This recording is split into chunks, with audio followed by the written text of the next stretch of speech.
Cool. So I wanted to go over the step of the sale that is eaves and go kind of really deep into that one and explain that process again. So eaves, if you don't know what eaves are the overhanging part on a house. You know, the wall goes up and there's that overhanging part, and then there's the roof.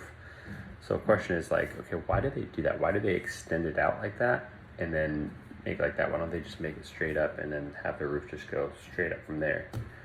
It's not just for aesthetics, it's actually for function. So attics get really hot, right? And so those eaves actually have soffit vents that allow air in, and then that air pushes the hot air out of the top and it keeps the house cool. Now what happens when we go through and we knock down all of the trees in a field and then we put a bunch of eaves in the field? Well, it's a natural nesting place for wasps, mud daubers, paper wasps, red imported wasps to all nest on. Now, why do spiders nest up high like that? So not only do we build the perfect habitat for them to nest in, the perfect little place for them to build their homes, but then we attract them there. So the thing we do is we put lights around our house, right? Which attracts flying bugs. So then spiders build webs to catch them. Spiders have what? Babies. I don't know if you've ever seen Charlotte's Web. And then wasps, I don't know if you knew this, they do pollinate a little bit. They do kind of get a little bit of nectar, but the main way that they grow their colony and they feed their babies is they don't, babies, what they do is they go around and they catch all the spiders and then they stuff them into each of those little holes, and then they put a little egg in there, and then the baby hatches. When it's a larva, it's sitting there eating all those spiders that they stuffed in there, and then it hatches a wasp, full-grown wasp. And so, and then the other guys, they eat nectar and stuff, and then they use little paper stuff to build their nests and everything. So then we're attracting wasps to it, mud daubers as well. If you ever cracked open a mud dauber thing, it's got dead spiders in there. If you ever cracked open a wasp nest, it's got little spiders in there. So you're gonna get all that stuff. Now why is that a problem? Okay, cool, live and let live, let them be up there. Yeah, you could do that. Couple things. One, aesthetically, you're gonna get a lot of, it's gonna just get completely mucked up. It's gonna look like Halloween, for sure, it will. It's crazy. You can tell who doesn't have pest control. I can tell from a mile away, because you'll see these big mud daubers. I don't know if you know what a mud dauber is. It's a type of wasp that uses mud to build houses. And what it looks like, it ends up looking like the neighbor kid took a big ball of mud and threw it at your house. You just got these big mud clumps all over your house, which that's not awesome. You didn't buy a $500,000 house for it to look like dirt. And then paper wasps, they're gonna build those big ones up in there. And and the spider webs are gonna make all the cobwebs. Things that happen with cobwebs is cobwebs are sticky, so they attract a lot of dust, and then they end up being like dusty and they make your eaves real dirty. Now you can probably hose that down and do it yourself to get those off there. When you spray a mud dauber nest, it's gonna like pour all the mud down the wall. It's gonna get on the windows, you then need to wash your windows, or it's just gonna kind of leave mud on the house, which is hard to get out because it's a really fine mud. And or you can just go ahead and knock it down, which is always going to kind of leave a mud stain up there, especially with what kind of dirt they use on what type of material a house is made out of. It can leave like little stains. And then the paper wasps, you can again knock them down. Just don't get stung while you're doing it again, because they literally attack you when you try to do it. We have a special product called Wasp Freeze, which you can spray them from 30 feet away, and it'll stop them instantly before they have a chance to release the stinging pheromone to say, attack. A lot of times you'll see them swinging after the brush that we use to treat them and everything. But when you knock those down, one, you can get stung. When you knock them down, two, it's got the little part that they stick to the under part of that, the eave. And if you're not careful, you can actually rip that off and it'll pull the paint off of your eave and leave little bare spots, which doesn't look great again. Spider webs, yeah, you can knock down the spider webs pretty easy. But the thing is, most spiders build new webs every night. So you knock it down, but you don't get the spider. The next day there's going to be another web. So you're really just wasting your time at that point. Now, apart from aesthetics, what are the other issues? So again, back to the eave, what happens is that airflow current, those little babies of the spiders, they hatch, and then there's that airflow pulling them into the attic. They get into the attic, they see the light coming out of the cam lights or the different exhaust, like AC spots with the light around it, and they'll kind of fall down through the house. They'll climb out and get up into corners of your vaulted ceilings and make cobwebs, or they'll get down into like little corners around your house and make little spider webs, and then eat like little flying gnats and bugs that are around your house, and then they kind of drop them all over the floor. That's why I see those like white spots. And then then you got to be cleaning those up. Wasps actually do something called overwintering. So in the summer they're growing, they're populating and trying to grow their colonies and have more queens and everything like that. In the fall, when it starts cooling down though, what they do is they actually hibernate. They overwinter. So the queen is going to try to find a nice little safe hiding place in somewhere, like in a tree or inside your walls or inside your house or inside your attic. So she's going to go in there.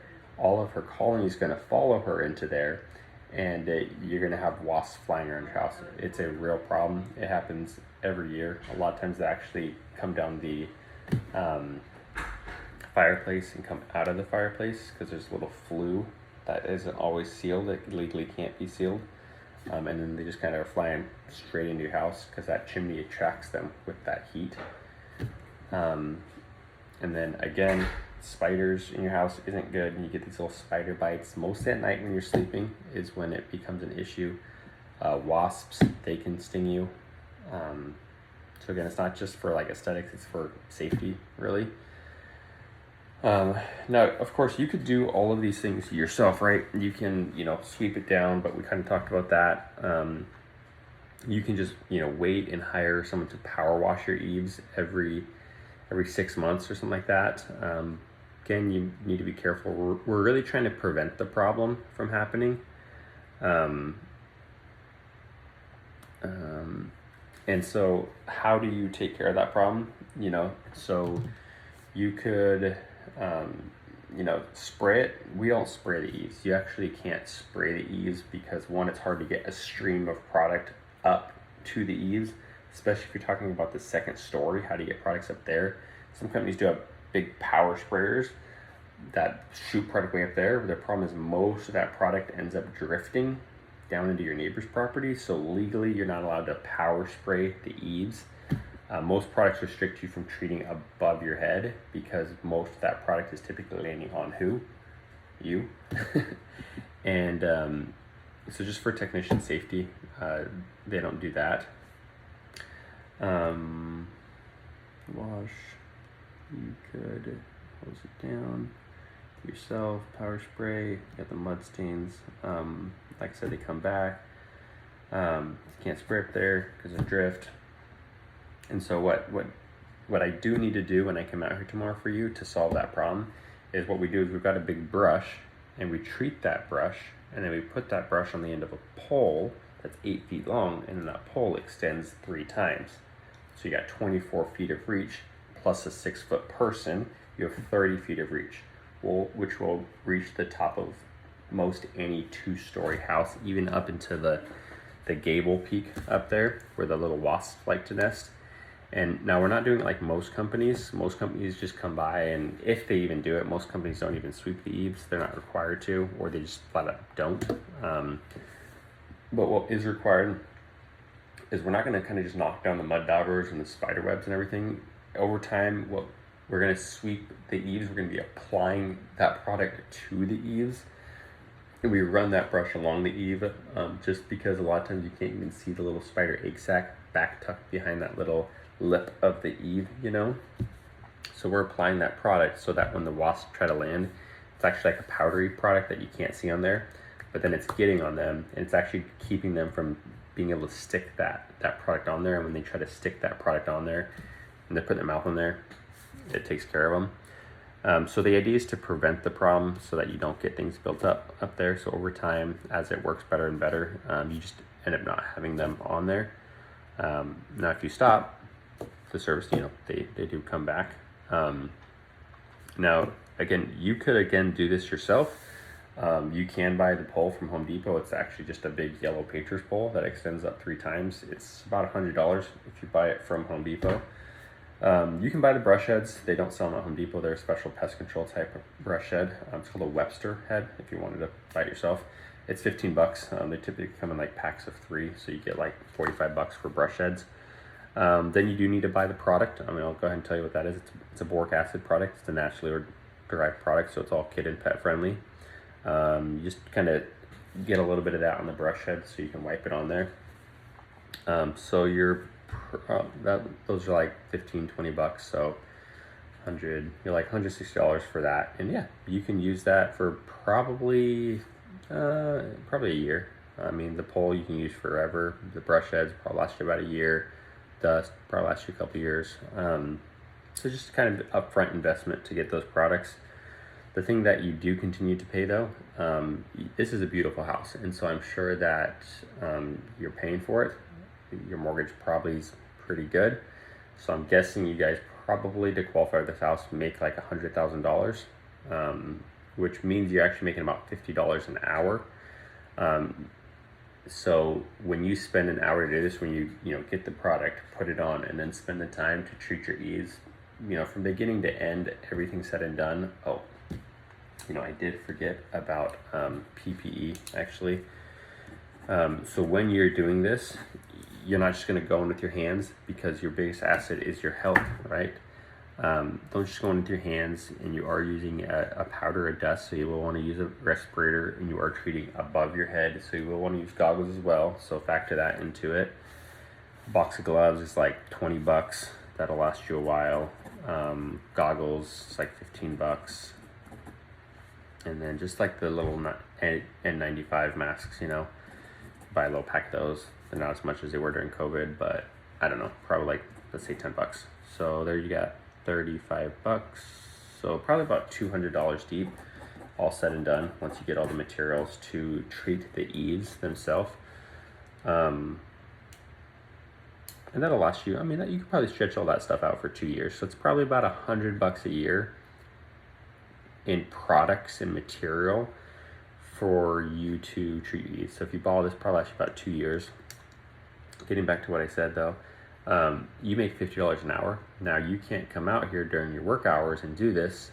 And you could come after work hours and you could do it on a Saturday.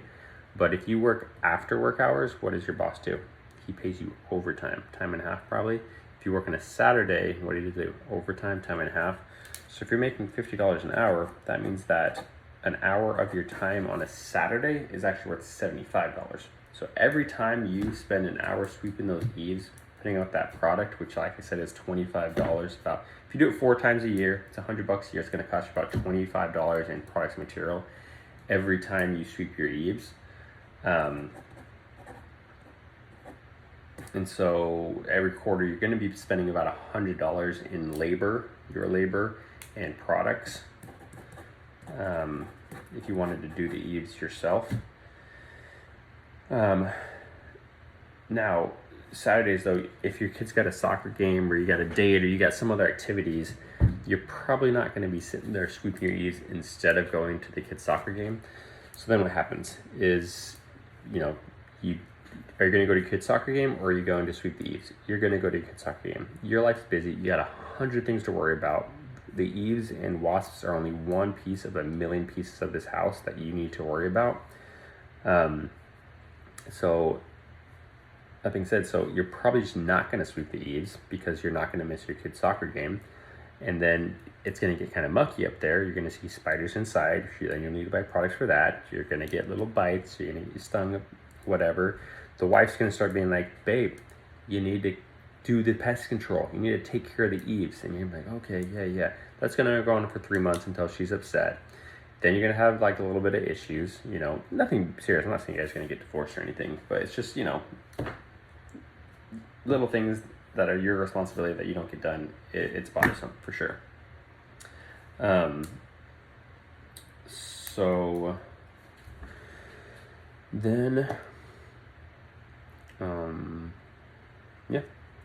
So then you don't do it, and then, yeah. So overall, like, I could keep going deeper. When my friend got that big spider bite, they had to go to the hospital and get it drained, so that was a medical bill. When my son got stung, we had to get some like cortisol cream and band-aids and everything, plus just who wants to have their son get stung by a wasp? That's terrible. I remember we were walking to the park again later. I was walking to the park and he was like, no, I don't want to go. I don't want to go down that way. And I was like, what? He's like, I got stung. And he had the scar still on his neck. So anyways, that's just the Eaves. All said and done, your cost of you treating the Eaves, if you want to do it the proper way to prevent all these problems, it's going to be about $100 for you every 3 months. It's going to cost about $400 a year for just the Eaves to solve the issue of the paper wasps, the mud daubers, the red imported hornets, and the different types of spiders that we get up there, which we get tons of spiders up there. We get black widows. I'll send you videos, I'll send you pictures. We get black widows for sure in the Eaves. So when I'm saying like spider eggs hatch and the babies go through, I'm not talking about like, oh, little who cares spiders. Like literally, I'll send you a video of black widows nest in the Eaves. They love nesting up in the Eaves. We get like garden spiders, those ones are pretty cool. We get lots of different types, like orb weavers and like different types of spiders up in the Eaves. They all kind of make webs, which you got to clean up, and then some of them can bite you. It could be pretty bad, especially if it's like black widow. Like probably happened to my friend. But yeah, dude, obviously I'm convinced pest control is a real thing, and it's a real need. And if people say, oh, I'm going to do it myself, like, dude, we just talked about 4, maybe 5 of the hundreds of bugs that we deal with out here. Like, just let me do it. I'll come out here. If you can do it with the group, it's typically $180 a quarter, because I'm doing everything else besides just the Eaves, so the value's there. If you can do it with everybody, I'm still going to do a ton more. I'll do it all for just $149 a quarter. You can pay as you go. It's like $49 a month. Oh, I remember the best part is that if you see anything come back in between one of those quarterly visits, like a wasp does end up sticking on the Eaves, guess what? You can just call me, text me, or email me, and I'll come back completely free. Typically within 48 hours. That's a quicker response time than you probably have when your wife asks you to do something. No, I'm just messing with you. But that's the cool part, because if one comes back and you have to get that brush back out and you have to retreat it, then that's more of your time, which time is money. So then you're investing more money. So like 100 is like the minimum amount you're probably going to be spending a quarter if you're going to be doing it yourself for the Eaves, if you don't want spiders, wasps, mud daubers. Now, yeah, that being said, sweeping these if they come back. All right. Yeah, that was the point. If they come back, it costs you more money. If they come back and I'm under warranty, it doesn't cost you any more money. So I'll do that. I'll warranty. I'll come back free, plus the other 100 bugs that we take care of. Dude, I know you're gonna love it. Give me a shot. Let's get this done.